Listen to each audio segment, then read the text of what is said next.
Durval. O Durval, que é conselheiro participativo na Vila Mariana. Estão me ouvindo daqui? Você vai ter... Microfone, fala no microfone. Deixa eu ver se tem... Nós temos um microfone sem fio. Deixa eu ver ali. Aí, ó, pronto. Está resolvido. Aqui resolve tudo.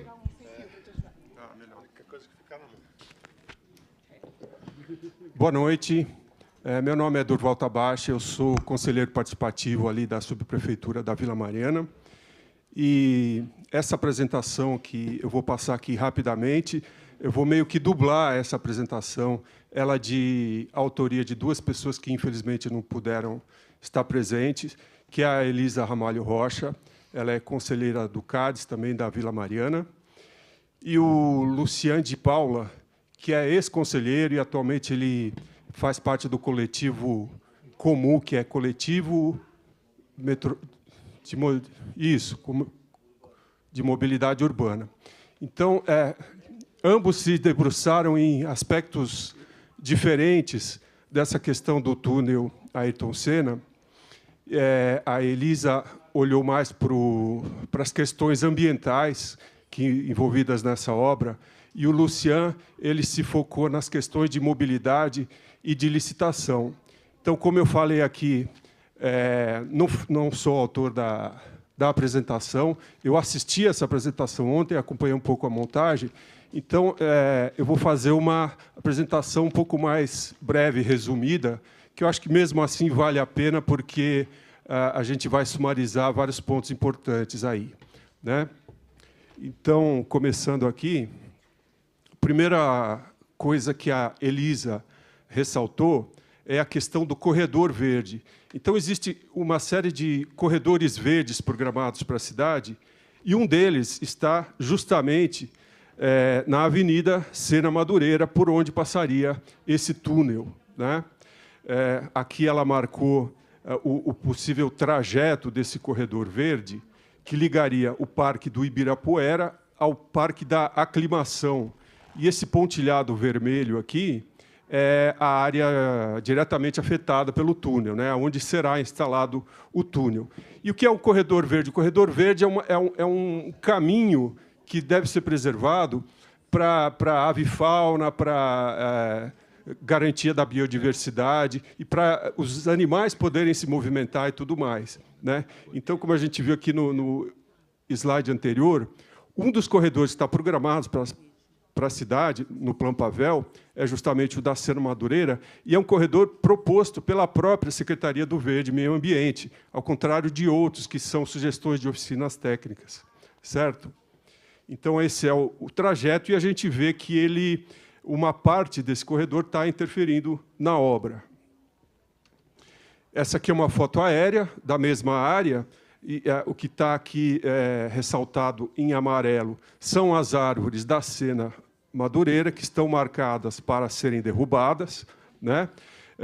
O detalhe aqui é que então, seria essa continuidade que estaria no caminho do corredor verde. Esse trecho aqui, eu acho que vocês veem o meu mouse aí, né? Esse trecho aqui,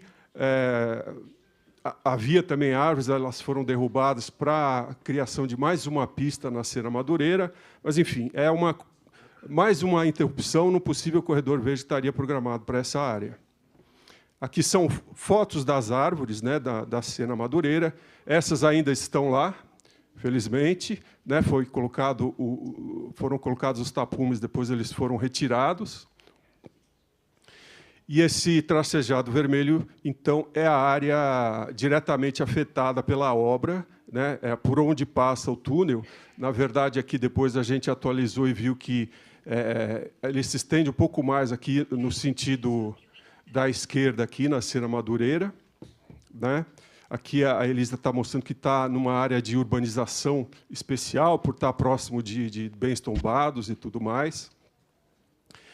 E aqui a gente sobrepôs a área do túnel sobre o zoneamento. Esse é o zoneamento anterior, em que já aparecia uma ZEIS 1, aqui, né, a Zona Especial de Interesse Social, onde estão as comunidades Luiz Alves e Souza Ramos, certo? Então, o túnel está passando diretamente na ZEIS 1, pelo zoneamento antigo, E aqui nós temos o zoneamento novo, após revisão que foi feita esse ano, né, em 2024, que, além das EIs, foi estipulado uma ZEPAM aqui, que é a Zona Especial de Proteção Ambiental. Então, essa área deve ser preservada segundo o novo zoneamento. E tudo isso vai ser eliminado sumariamente para passar o túnel, tanto a ZEPAM quanto as EIs. Bom, aqui está uma descrição do que é as EIs e a ZEPAM, né? Eu acho que todo mundo já tem mais ou menos uma noção, certo? E aqui é o seguinte, a Elisa puxou um levantamento dos anos 30, se não me engano, para mostrar a existência do córrego Embu-Açu, que já passava aqui, estava mapeado aqui, né? Mas esse córrego não aparece no GeoSampa de hoje. Então, foi necessário buscar um mapa do passado ali para a gente ver. Muito embora ele esteja lá e todo mundo, se estiver no local, vai ver o córrego, quer dizer, ou veria até a intervenção que já foi feita, né? E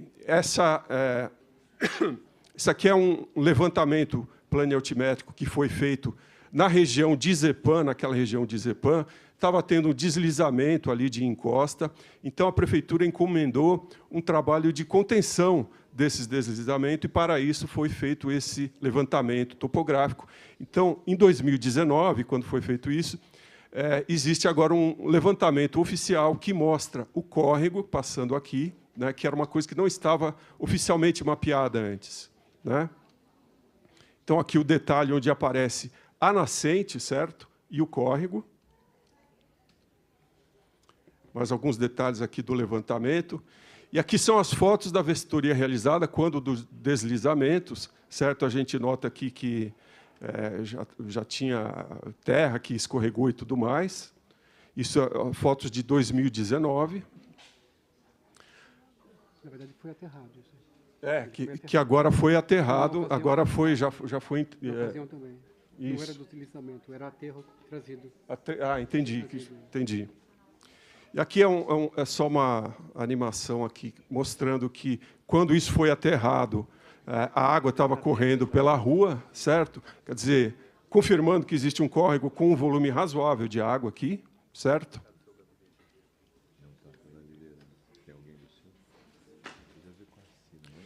Então, aqui nós temos fotos de 2021, depois que o córrego foi canalizado. Ele foi canalizado, mas continua aberto por cima, né? Ele ainda continuava correndo pela superfície em 2021. Então, aqui a gente vê o trabalho de contenção, né, com vegetação, e o muro do condomínio ao lado, que também estava em risco de queda, que foi feito um trabalho de escoramento ali desse grande muro de arrimo que tem lá. Aqui mais algumas imagens do córrego canalizado. A gente pode perceber que tem um ramal aqui que vem do condomínio, então existe uma segunda nascente aqui, provavelmente. Fotos de 2001, ok? Mais algumas fotos daquela de 2021. Aqui é uma foto aérea da área, né? Justamente aqui é a ZEPAM, certo? Uma foto aérea anterior às intervenções recentes, certo? A gente vê que tem vegetação significativa, a gente vê o córrego já canalizado por aqui, certo? E aqui é a comunidade Luiz Alves, não é isso? A Souza Ramos, perfeito. Essa é a Souza Ramos. Então, aqui é a sobreposição da área do túnel sobre o mapa da década de 30, né? A Elisa está mostrando aqui que, embora ele não esteja oficialmente mapeado, ele está claramente existente ali, certo? Essa aqui é o mapeamento de termos de compromisso ambiental que tem na região. Então, só mostrando que existe foi firmado um termo de compromisso para a área do túnel, né, que a gente vê por aqui, certo? Então, essa área ela configura uma APP, por ter nascente, por ter vegetação significativa, né? Aqui do termo de compromisso está anotado aqui que haverá a supressão de 176 árvores, né? No entanto, está dito que a intervenção em APP não existe, né? Então, o termo de compromisso ambiental não reconheceu a existência da nascente e do córrego existente ali. Bom, aqui ela mostra detalhes aqui do estudo de viabilidade ambiental, né? Eu acho que eu nem saberia explicar direito o que foi que ela anotou aqui, se alguém se lembrar, quiser apontar, né? Mas aqui, no trecho ela destacou alguns trechos desse EVA, do estudo de viabilidade, que diz aqui que existe, né, recursos hídricos relevantes, superficiais e subterrâneos na área, particularmente com a presença do túnel que atravessa esse limiar geográfico hídrico. Adicionalmente, o segmento específico da área diretamente afetada abrange a nascente do curso do córrego Embu-Açu. Isso aqui é um conteúdo do estudo de viabilidade, né? Aqui fala da vegetação significativa que existe no local. Então, tudo isso está reconhecido no estudo de viabilidade. No entanto, mais à frente, no mesmo estudo, está dito aqui que não possui interferência em área de preservação permanente. Então, existe uma contradição dentro do próprio estudo de viabilidade ambiental que foi apresentado. E esse estudo foi deferido, mesmo com essa contradição dentro do próprio documento, né? E diz que não existe impacto quando a gente viu que existe. Isso aqui é um corte do túnel, né, do túnel proposto. O que chama a atenção aqui é que o córrego não aparece em lugar nenhum nesse corte. Quer dizer, o córrego sumiu do projeto completamente, não existe, né? E é interessante notar aqui a gente vê os túneis. A altura do túnel ela não é suficiente para passagem de ônibus e caminhões. Então, é um túnel exclusivamente para automóveis e motocicleta, né? Bom, aqui só está mostrando que a licença ambiental foi deferida. E daí aqui tem uma série de exigências, né, do estudo. A licença ambiental de instalação é como se fosse uma licença inicial, certo? E existe uma série de exigências aqui que eu não vou citar todas, né, mas fala, por exemplo, que é necessário uma manifestação da SEAB sobre a realocação das pessoas que seriam removidas do local, né? Então, é preciso apresentar um relatório sobre isso, é preciso apresentar vários programas aqui, gestão de supervisão ambiental, programa de controle ambiental, gerenciamento de resíduos, monitoramento de material, programa de comunicação social, ou seja, as pessoas das comunidades precisam ser contactadas e precisam entrar na negociação, né? E tudo isso havia um prazo de 45 dias a partir da licença ambiental de instalação, e a gente não sabe se isso foi apresentado ou não. Não temos esse dado, porque o SEI está, até onde eu sei, ele está com documentos ocultos ali. Então, aqui mais uma série de exigências, né?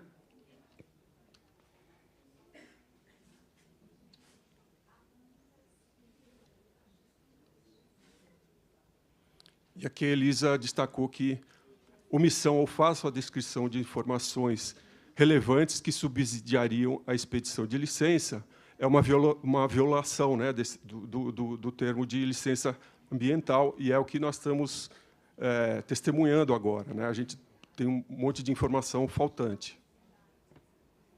Por exemplo, o TCA não ter previsto a compensação pela intervenção em APP, área de preservação permanente, significa que não tem autorização para intervenção. Então, agora é a situação da área após o início das obras, né? A gente já vê que tem uma série de árvores que foram cortadas dentro daquela ZEPAM que a gente viu lá atrás, certo? Mais algumas imagens das árvores removidas agora no começo desse mês. Já foram removidas do lado leste, ali do lado leste do túnel, já foram removidas. Aqui são imagens de drone, que algumas pessoas já pegaram, são recentes, né? Então, onde a gente tinha visto tudo verde aqui, agora a gente está vendo esses taludes aqui descobertos, certo? Onde era o córrego canalizado, porém ainda na superfície, ele já foi completamente enterrado, né? Nós não sabemos detalhes sobre como foi esse enterramento, né? É uma laje de concreto. Uma laje de concreto tamponando ali, né? Tamponada totalmente. Isso aqui é uma ilustração artística de como ficaria a boca do túnel do lado leste, né? Então, a gente vê que tem um muro enorme aqui, e aterros, e parece que sobrou um pedaço aqui da Souza Ramos, e a Luiz Alves já não aparece mais aqui, pelo que dá para a gente entender. Então, aqui terminou a parte da apresentação da Elisa, que era sobre as questões ambientais, e começa a apresentação do Lucian de Paula, que focou nas questões de mobilidade e da licitação. Ele mostrou esse gráfico para a gente aqui, para mostrar que todas essas políticas, né, que são legislações, são leis, né, Política Nacional de Mobilidade Urbana, Plano Diretor Estratégico, Plano de Mobilidade do Município, Plano de Ação Climática, e até outros que ainda nem foram implantados, como os planos de bairro, Plano Municipal de Habitação e tudo mais, todos eles são baseados numa hierarquia, né, numa priorização que coloca, em primeiro lugar, os pedestres, né? E logo depois dele, a mobilidade ativa, né, as bicicletas e outros modais ativos. Daí, depois, o transporte público. Depois vem o transporte de carga, né, o transporte de logística, de mercadorias e tudo mais. E, por último, ali, o menos prioritário em todos esses planos e legislações seriam os automóveis, né, que são os únicos que vão tirar partido desse túnel. Aqui ele está mostrando os obstáculos que serão impostos aos pedestres, correto, né? Antes, alguém que estava aqui desse lado e precisava ir para o lado de lá, era questão de só atravessar uma rua, e agora ele vai ter que dar toda essa volta aqui, ele vai caminhar 650 metros, né? Uma caminhada de uns 10 minutos que ele vai ter que fazer, o que antes ele fazia só atravessando um cruzamento, né?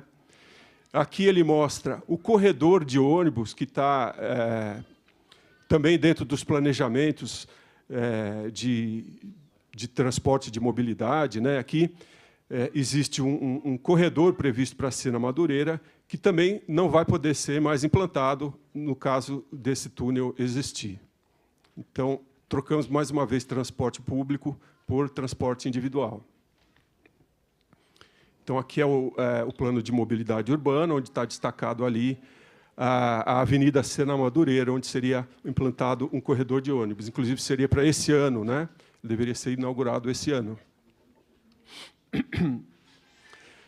Aqui ele fala da justificativa que foi dada para a implantação do túnel, que seria a comunicação entre o bairro de Moema e Ipiranga, e ele está sugerindo aqui que existem maneiras mais eficazes de fazer essa ligação, como nós conhecemos pelo metrô, que nós já temos estações em ambos os bairros, então temos maneiras mais eficazes de fazer esse transporte. Então, aqui, mais ou menos, o que a gente já viu, né? A implantação desse túnel é completamente avessa a todo o planejamento que tem, né? Inclusive, vai destruir uma ciclofaixa que foi mais ou menos recém-implantada, né? Que já tem quase 2 anos ali que foi implantada. É um túnel exclusivo para carros, ou seja, não passa pedestre, não passa ciclista, não passa transporte coletivo. E também, ao contrário, a prioridade que deveria ser dado aos investimentos na área de mobilidade.